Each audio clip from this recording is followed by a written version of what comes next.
রান্না শেষ হতে হতেই বসে পড়লাম খাওয়া দাওয়া করতে। তবে আজকে শুধু একটা তরকারি রান্না হয়েছে। তোমার দাদাভাইও ওইদিকে কাজে বেরিয়ে যাবে, ওর সময় নেই। আর এদিকে আমারও কাজ রয়েছে, আমিও বেরিয়ে যাব।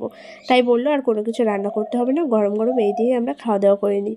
ও যাবে মাঠে, মানে যে রসুনগুলো চাষ করা হচ্ছে তাতে জল দিতে হবে। আর আমি চলে যাব আমার কাজে, আমার একটা মিটিং রয়েছে। তো দুজন একদম দুদিকে খাওয়া দাওয়া করে বেরিয়ে পড়বো, সেই জন্য একটু তাড়াহুড়োর মধ্যেই ছিলাম। আর আজকে এই যে আলু ফুলকপি দিয়ে ডিমের ঝোল করেছি, এটা বেশ ভালো হয়েছিল খেতে, আমার কাছে খুবই ভালো লেগেছে। তোমার দাদাভাইও বলেছে ভালো হয়েছে। Hi friends, welcome to our new blog. কেমন আছো তোমরা কমেন্টে অবশ্যই জানিও। আমি বেশ ভালো আছি। এখন বাজে ঠিক 12টা 5। 12টার মধ্যে আমার রেডি হয়ে বেরোনোর কথা, 5 মিনিট লেট। তবে আমি সমস্ত কাজকর্ম সেরে একদম রেডি হয়ে গেছি, এক্ষুনি জাস্ট বেরোবো। তার আগে ভাবলাম ব্লগটা স্টার্ট করি, আর না হলে কাজের মধ্যে ঢুকে পড়লে আর ব্লগটা স্টার্ট করাই হবে না। সো এখন যাব, আমার একটা মিটিং রয়েছে, আর সেটা হচ্ছে আমার বাবার বাড়ির এখানে। তো ওই জন্য আমাকে এখনই বেরোতে হবে। একদম সাইকেলটা পুরো রেডি করে নিয়েছি, মানে সাইকেল নিয়ে আমি এখন যাব। গতকাল তোমার দাদাভাই সাইকেলের ঝুড়িটা এনে দিয়েছে, আমার সাইকেলের ঝুড়িটা ভেঙে গেছিলো। আর ঝুড়ি ছাড়া সাইকেল চালাতে একদমই ভালো লাগে না। বিয়ের পরে মানে একবার কি দুবার সাইকেল চালিয়েছি, সেইভাবে সাইকেল নিয়ে কোথাও যাওয়া হয় না। আর এখন তো আমাকে এদিক ওদিক ছুটতেই হবে সবসময়। আমি মানুষটাকে কোথায় পাবো, নিজের মতো করেই কাজে বেরোতে হবে। এই যে ফুল গাছগুলি নিয়ে এসেছিলাম, তোমাদেরকে দেখানো হয়েছিল না, আর এগুলি সব এখানেই আছে। তো এগুলোর সময় সুযোগ বুঝে লাগিয়ে দেব। এখনই আমি জাস্ট বেরোবো, আমার সমস্ত ব্যাগপত্র রেডি।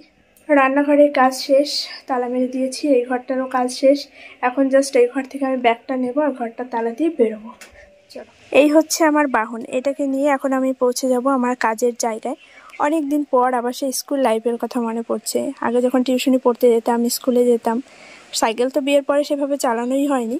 আর এটা দিয়েছিল আমার দাদু, মামা বাড়ির দাদু। আমি ফার্স্ট ডিভিশন নাম্বার নিয়ে ফার্স্ট মাধ্যমিকে পাশ করেছিলাম, সেই জন্য আমাকে এটা উপহার হিসাবে দিয়েছিল আর কি, ভালোবেসে। আর এই হচ্ছে আমার কাগজপত্র, প্লাস স্টোন নিয়ে নিয়েছি। তো এখন টুকটুক করে আমি চলে যাব আমার কাজের জায়গায়। সাইকেলটা চালাতে এখন একটু ভয় ভয়ই লাগে, কারণ অনেক দিন সাইকেল চালানোর অভ্যেস নেই। তো বাড়ির থেকে খুব সুন্দরভাবে ব্লগটা শুরু করেছি, আর আমি চলে এসেছিলাম আমার কাজে। মানে আমাদের বাড়ির পাশেই একটা হাই স্কুল মাঠ, যেখানে আমাদের আজকে মিটিং হচ্ছে, সবাই আছে এখানে। আমি এবার দৌড়ে চলে এসেছি বাড়িতে এই যে বরফ নেওয়ার জন্য। আস্তে আস্তে রাস্তার মধ্যে একটা দুর্ঘটনা ঘটে যায়। সেটা হচ্ছে এই যে দেখতে পাচ্ছ আমার হাতের শাখাটা নেই।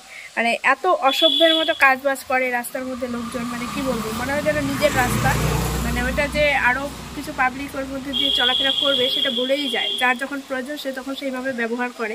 তো সত্যি ভীষণ মানে মাথাটা খারাপ হয়ে যায় আমার, প্রচণ্ড মুড অফ হয়ে যায়। এই হাতের শাখা আছে, এই হাতের শাখাটা দেখতে পাচ্ছ, মানে রাস্তার মধ্যে কাজ করছে। এবার কাজটা এমনভাবেই করছে, সাইডে একটা বাঁশ ছিল, সেই বাঁশটা খুলে পুরো আমার হাতের ওপরে, শাখার ওপরে পড়েছে। পড়ার সঙ্গে সঙ্গে এই যে আমার হাতের অবস্থাটা ঠিক এইরকম, এই জায়গায় হাতটা ফুলে গেছে, প্রচণ্ড ব্যথা। হাতে ব্যথা তো রয়েছেই, আর তার সঙ্গে শাখাটা পুরো 4 টুকরো হয়ে রাস্তার মধ্যে পড়ে যায়। সঙ্গে সঙ্গে আমার চোখ দিয়ে জল বেরিয়ে গেছে, আর এত পরিমাণে মুড অফ হয়ে গেছে। শাখা জিনিসটা বুঝতেই পারছো, আর আমার নিজের কোনো ফল্ট নেই, যেখানে সেখানে এইভাবে কেন করে যাবে, অন্যের কারণে আমার শাখা ভাঙা, মানে এটা আমার সবথেকে বেশি খারাপ লেগেছে। তো যাই হোক, কিছু করার নেই, কি আর বলবো, এখন ওইভাবেই চলে আসতে হলো। তারপরে এই যে বাড়িতে এসেছি, এখানে এসে একটু বরফ নিচ্ছি। সবাই যাচ্ছে, মিটিং আছে, সবাই লোকজন চলে এসেছে, আমি এক্ষুনি জাস্ট যাবো। হাতে প্রচণ্ড ব্যথা হচ্ছে, ওই জন্য সবাই বললো যে তুমি যাও, বাড়ি থেকে একটু ঘুরে আসো, কারণ আমাদের বাড়ির পাশেই, 2 মিনিট লাগবে হেঁটে গেলে আর কি। পিঠাদের যে ফ্রিজ থেকে বরফ নিলাম। তো এখন আর কোনো অপশন নেই, কি আর করবো, এইভাবেই থাকতে হবে। যখন বাজারে যাবো তখন আবার শাখাটা পরবো। সত্যি মানে প্রচণ্ড পরিমাণে মুড অফ হয়ে গেছে, কিছু বলার নেই। আমি সঙ্গে সঙ্গে তোমার দাদাভাইকেও ফোন করেছি, মানে পুরো চোখ দিয়ে আমার জল বেরিয়ে গেছে। শাখাটা আমার হাতে তো লেগেছেই, তার থেকে বেশি খারাপ লেগেছে আমার শাখাটার জন্য। এই দেখো, পিঠা চপ আনতে গেছে 1 ঘন্টা আগে। এতক্ষণ বসে থেকে থেকে আমাদের খিদে পেয়ে গেছে, ভাতও রান্না হয়ে গেছে, আর এখন চপ নিয়ে ফিরলো। এই হচ্ছে অবস্থা। যা, আর যেদিকে মা রান্না বান্না করছে, রান্না প্রায় হয়ে এসছে। বাঁধাকপি সকালের জন্য কেটে রাখা হচ্ছে, সকালে তাড়াহুড়ো করে রান্না করতে হয়, কাটা হয় না অত তাড়াতাড়ি।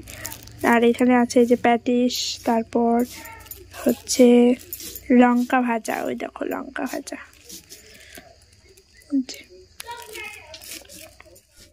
আজকে সারাদিনের বেশিরভাগ সময়টাই বলতে পারো কাজেই ব্যস্ত ছিলাম, তার মধ্যে মনটাও এত বেশি খারাপ ছিল কি আর বলবো, ক্যামেরাটা অন করতে পারিনি। বিকেলবেলায় পপি, ওর হাজব্যান্ড, আরও একটা বান্ধবী এসেছিলো বাবার সঙ্গে দেখা করতে। আর সেই সময়টাও আমি কাজের মধ্যেই ছিলাম। লাস্ট আধা ঘন্টা ওদের সাথে আমার দেখা হয়েছে, তবে ক্যামেরাটা আমি অন করতে পারিনি। তো সন্ধেবেলায় সবাই মিলে ঘরে বসে টিভি দেখছিলাম, আর বাবাকে ওইদিকে ভাত খাওয়াচ্ছিল মা, আলু এবং উচ্ছে সেদ্ধ দিয়ে। রান্না হয়েছে অনেক কিছুই, তবে সেই সব খাবার বাবা একদমই খেতে চায় না, আর ওনাকে দেওয়াও হয় না। আর তারপরে এই যে ওষুধগুলো সব বের করে দিচ্ছিল, সমস্ত কিছু একদম টাইম টু টাইম ওনাকে দিতে হয়। এদিক থেকে ওই দিক হলেই সমস্যা। আর দাদা এই জাস্ট কাজের থেকে আসলো, এসে ব্যাগের মধ্যে কি বেশ ছিল সেটা আবার বাবাকে দেখাচ্ছিল। তোমরা সবাই বাবাকে দেখতে চাও কেমন আছে না আছে, তাই একটু ভিডিও ক্লিপ তোমাদের সঙ্গে শেয়ার করলাম। চলে আসলাম রান্নাঘরে, আর সকালের জন্য কেটে রাখা হয়েছে বাঁধাকপি। সকালে অনেক বেশি তাড়াহুড়ো থাকে, তাই জন্য মা রাত্রেই কেটে রেখেছে। এখনই খাওয়া দাওয়া করতে বসবো, ভাবলাম তার আগে তোমাদের সঙ্গে শেয়ার করি কী কী রান্নাবান্না হয়েছে। আজকে রান্না হয়েছে শঙ্কর মাছ, তোমার দাদাভাইয়ের খুব প্রিয়। ও তো শুনেই একদম আনন্দে আত্মহারা হয়ে গেছে। আর এইদিকে এই যে বাটা মাছ, পোনা মাছ, এগুলো সব ভেজে রাখা হয়েছে। দেখা যাক কবে কি রান্নাবান্না হয়। আর এইদিকে রয়েছে এই যে বেগুন ভাজা, একদম গাছে টাটকা বেগুন ছিঁড়েই ভাজা করা হয়েছে। আর এই বেগুনগুলো খেতে কিন্তু খুবই ভালো লাগে। আর এইদিকে রয়েছে ভাত, আর এখানে রয়েছে যে মিষ্টি। আজকে পপি ওরা এসেছিলো, তো ওরা নিয়ে এসেছিলো, সবাইকে দেওয়া হয়েছে। আর এখানেও রয়েছে কিছু।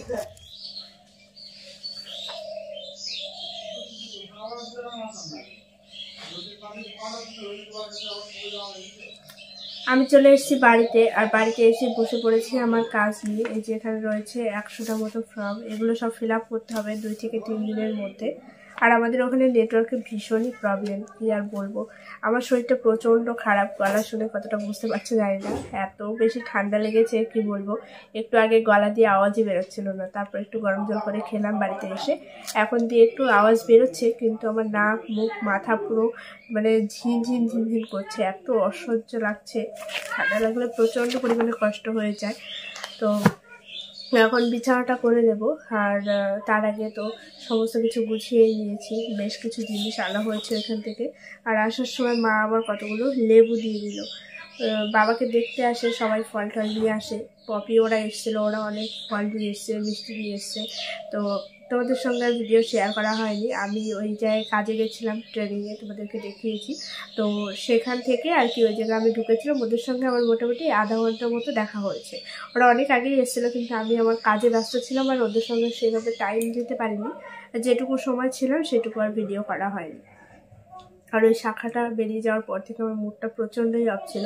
তো বাড়িতে এসেই আগে একটা পরে নিলাম, মানে আগের ছিল, এটা অনেকটাই বড়। এটার তো যেই জোড়াটা ছিল সেটা তো নেই, তো এই জন্য এটা আপাতত পরে নিলাম। বাজারে যেতে হবে, তারপর তো শাখাটা পরবো। তো হাতের দিকে যখন তাকাই না, হট করে মানে কেমন একটা চমকে যেতে হয়, দেখতে ভালো লাগে না। বাড়িতে তো সবসময় আমি এরকম শাখা পলাই পরে থাকি। মাঝে মধ্যে হয়তো বাঁধানো পলাটা শুধু পরি, সেটা সময় বিশেষ, সবসময় পরি না। তো সেই জন্য দেখতে ভালো লাগছে না হাতটা, তাই আমি পরে নিলাম। আর এই যে মা লেবু পাঠিয়ে দিয়েছে। আর বাবার লেবুটা ঠিক খেতে চায় না, ঠান্ডার সমস্যা তো। আর অনেক ফল থাকে, এবার বাবার হচ্ছে হাই প্রেশার, বেশি ফল টল খাওয়াও যাবে না, মানে উনি খেতে চায় না, ভয় পায় প্রচণ্ড, কোনো কিছু এখন আর খেতে চায় না। তো যাই হোক, বাবা এখন মোটামুটি ঠিক আছে। এবার ঠিক থাকাটাও যেন ঠিক মনে হচ্ছে না। একটু হাঁটতে গেলেই হাঁপিয়ে যায়, উঠতে গেলে ধরো খাটে উঠতে গেলেও হাঁপিয়ে যায়, মানে উঠেই আবার সঙ্গে সঙ্গে গ্যাস নিতে হবে, হাঁপিয়ে যায় প্রচণ্ড 1 মিনিট এদিক ওদিক হলেই। তো এগুলো তো ভালো থাকা বলে না, তাই না? মানে ওই আছে, ওরকমই আছে। তোমরা সবাই জিজ্ঞাসা করো কেমন আছে, তাই আর কি বললাম। দেখে মনে হয় যেন ভালো আছে, সুস্থ আছে, কিন্তু সেরকমটাও নয়। ফিজিওথেরাপিটা এখন কন্টিনিউ করা যাচ্ছে না, ডাক্তারবাবু বারণ করেছেন। আর বাবা এখন ওই চাপটা নিতেও পারবে না, কিন্তু উনি ফিজিওথেরাপি করতে চাইছে। মানে হাত পা এখন আরও বেশি ভারী হয়ে যাচ্ছে। একটা যে কোনো মানুষের একটা ব্যায়ামের শরীর, সেটা যদি চট করে ব্যায়ামটা বন্ধ করে দেওয়া হয়, দেখবে শরীরটা অটোমেটিক ভারী হয়ে যায়। আর ওনার একটা সাইড যেহেতু প্যারালাইসিস, আর রানিং ছিল ব্যায়ামটা, 7 থেকে 8 মাস ধরে রানিং রয়েছে। তো সেই জায়গায় চট করে বন্ধ করে দেওয়াটাও ওনার আর কি অসুবিধা হচ্ছে। তবে কিছু করার নেই, ওনার শরীর নিতে পারছে না, কি করা যাবে। একবার ডক্টরবাবুকে দেখিয়ে তারপর ওনার পরামর্শ অনুযায়ী আবার চালু করতে হবে। তো এই আর কি, আমি আসলাম বাড়িতে, আমার বেশ কিছু কাজ রয়েছে, সেই কাজগুলো করতে হবে। এই যে দেখালাম, এগুলো সব করতে হবে। তারপর ব্লাউজ রয়েছে, মানে ছোটোছুটি করতে করতে আমার শরীরটাও ভালো লাগছে না। আমার প্রচণ্ড পরিমাণে ঠান্ডা লেগেছে, জ্বর। আমার রীতিমতো ওষুধ খেতে হলো বাড়িতে এসে। তো দাদাভাই গেছে বাইরে একটু ফ্রেশ হতে, তো তারপর শুয়ে পড়বো। এখন বাজে 11:30টার মতো। ও আজকে কাজ থেকে আসতেও লেট করেছে, মানে ওই জায়গায় কি বেশ কাজ হচ্ছিলো। ও 11টা বাজে 10 বাকিতে বাড়িতে এসছে। তারপর ওকে খেতে দিয়ে খাওয়া দাওয়া করে আর কি তারপরে আমি এখানে চলে আসলাম। তো যাই হোক, আজকের মতো ভিডিওটা আমি এখানে এড করছি। খুব ছোট্ট একটা ব্লগ হলো আমি জানি, তবে সেভাবে কোনো কিছু শেয়ার করতে পারিনি। তোমাদেরকে বললাম যখনই আমার সঙ্গে এই মানে খারাপ ঘটনাটা ঘটলো তখন থেকে আমার মন প্রচণ্ড অফ ছিল। তারপর থেকে আমার কোনো কিছুই যেন ভালো লাগছিল না। মানে নিজের কারণে যদি হতো তাও সেটাও খারাপ লাগার বিষয়, তবুও সেটা মেনে নেওয়া যায় যে হ্যাঁ আমার ভুল ছিল তাই হয়েছে। কিন্তু যেখানে এটা হওয়ারই কথা না সেসব জায়গায় যদি এরকম একটা বড়সড় দুর্ঘটনা হয়ে যায়, সত্যি মনটা তেমন একটা হয়ে গেল। তো যাই হোক, তুমি দাদাভাই আমাকে বারবার বলছে ওটা নিয়ে মন খারাপ কিছু নেই, যত তাড়াতাড়ি পারি তোমাকে নিয়ে যাবো বাজারে। তো সময় সুযোগ বুঝে যেতে হবে, দেখা যাক কবে যাওয়া যায়, কবে শাখাটা পড়তে পারি। চলো আজকের মতো ভিডিওটা এন্ড করি। দেখা হচ্ছে আগামীকাল একটা নতুন ব্লগে। সবাই খুব ভালো থেকো, সুস্থ থেকো। চলো।